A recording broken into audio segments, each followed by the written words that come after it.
A frank and open rebuke provoketh a good man to emulation, and in the hour of trouble he will be your best friend. But on the other hand, it will draw out all the corruption of a corrupt heart, and lion and the poison of asps shall be under their tongues, and they do cause the pure in heart to be casted into prison, because they want them out of their way.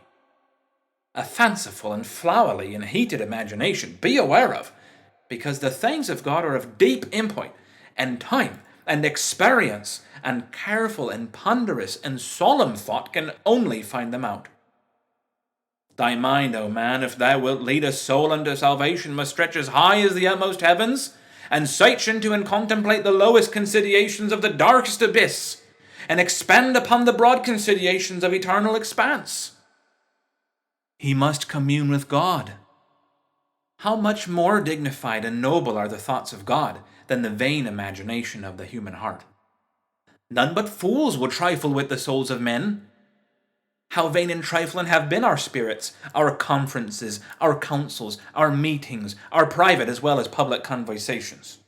Too low, too mean, too vulgar, too condescending for the dignified characters of the called and chosen of God, according to the purposes of his will from before the foundation of the world, to hold the keys of the mysteries of those things that have been kept hid from the foundation until now, which some have tasted a little, and which many of them are to be poured down from heaven upon the heads of babes, yea, the weak, obscure, and despisable ones of this here earth.